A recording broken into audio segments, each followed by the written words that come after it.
Hey, happy Wednesday, everybody. Let's get started. So, we're still talking about the mole.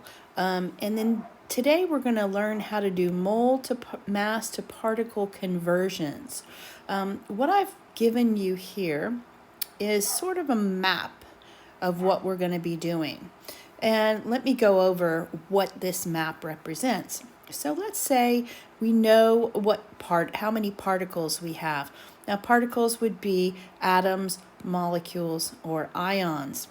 Okay, let's say we want to know what is the mass of all those particles. Well, what we're going to do is we'll divide the number of particles by Avogadro's number, and then we will multiply the number of moles by the molar mass. And we can do the reverse.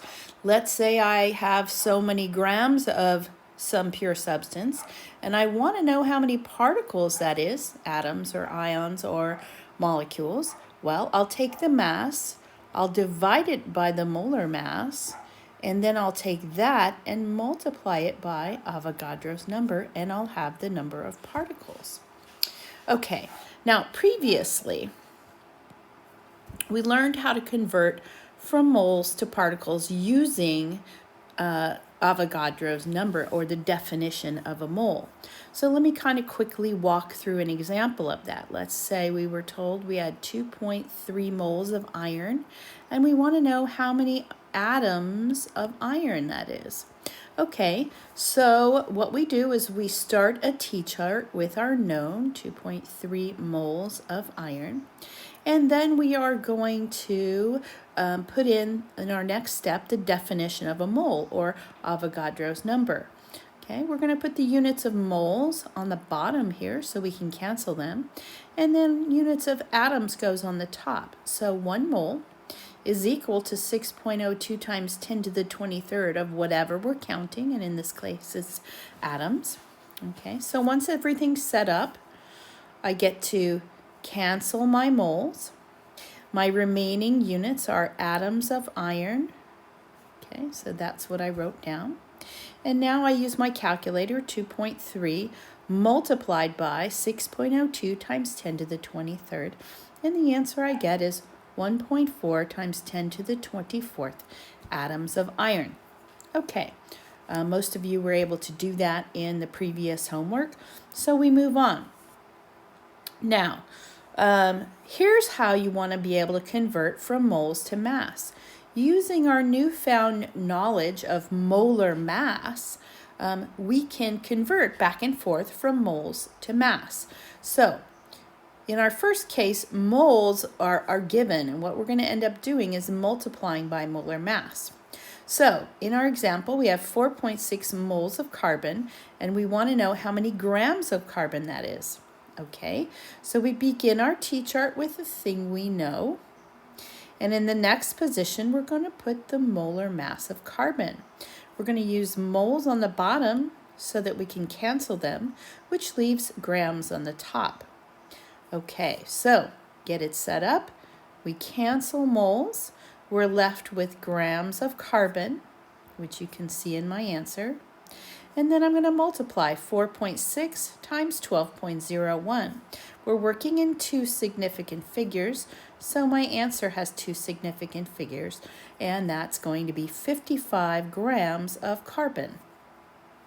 Okay, but sometimes you'll be given the mass instead of the moles. So if we're given the mass and we want the moles, what we're going to do is this. We're going to divide by the molar mass.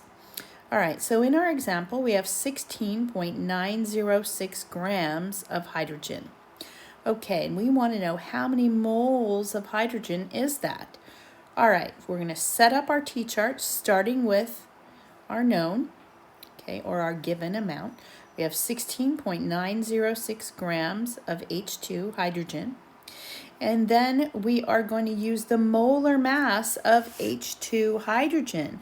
Now remember that H by itself has a molar mass of 1.01 grams per mole. But we're doing H2, so there's 2 of those. The molar mass of that would be 2.02 grams per mole. Okay, and do take note of the fact that our compound unit, grams over moles, that needs to be separated by that division bar because it is a unit that's divided. Okay, so grams will cancel. We're left with moles of hydrogen.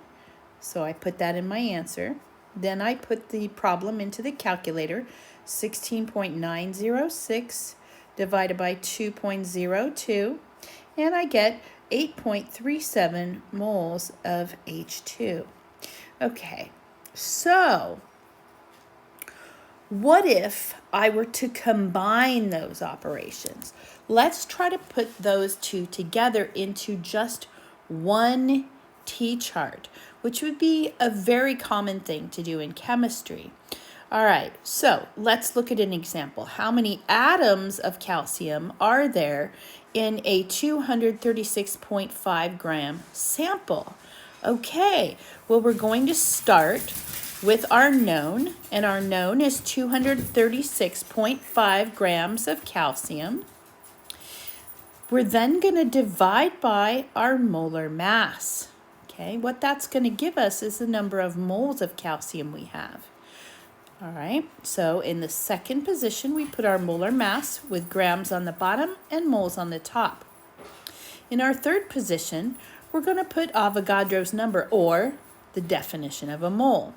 We know that 1 mole is equal to 6.02 times 10 to the 23rd of whatever we're counting, in this case, atoms. Okay, so once this is set up, I get to cancel grams, I get to cancel moles, and the units I'm now left with are atoms of calcium. And so you can see I put that in my answer. Okay, now that I've dealt with units, I can deal with my numbers. And sometimes on these multi-step T-charts, people get a little confused. Remember, everything on the top we're multiplying, and everything on the bottom we're dividing by. Now, I can, of course, ignore 1 because anything divided by 1 is itself.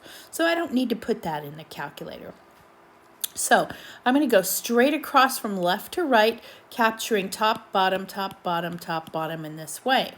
All right, so in our calculator, we're going to put 236.5 divided by 40.08 multiplied by 6.02 times 10 to the 23rd power, and I end up with 3.552 times 10 to the 24th power atoms of calcium.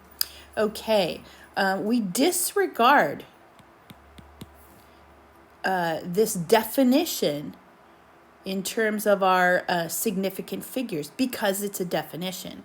So that leaves us with either 4 or 4 significant figures. So our answer is going to have 1, 2, 3, 4 significant figures. 3.552 times 10 to the 24th atoms of calcium. Okay, so what we've done here is we've combined these 2 essential problems into one equation. Okay, now that's important. It seems like doing too much, but it really is important. Learning to write multi-step equations are an essential skill in science. You will need this in all of chemistry. You will need it in all of physics. So to show you kind of what I mean by that is, oh, look what I wrote. Part 2 and part 1. Let's try part 1 here. Okay.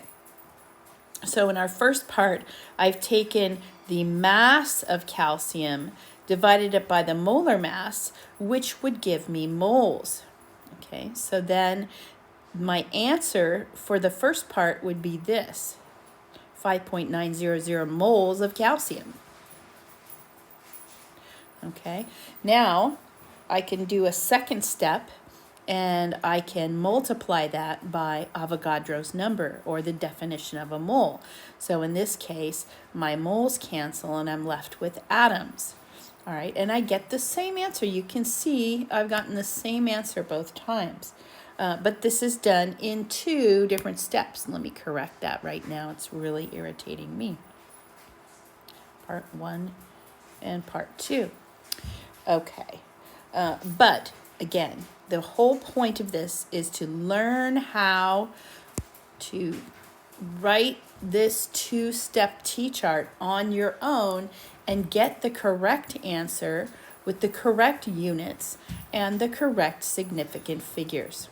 Okay, stay tuned for homework, and thank you for watching.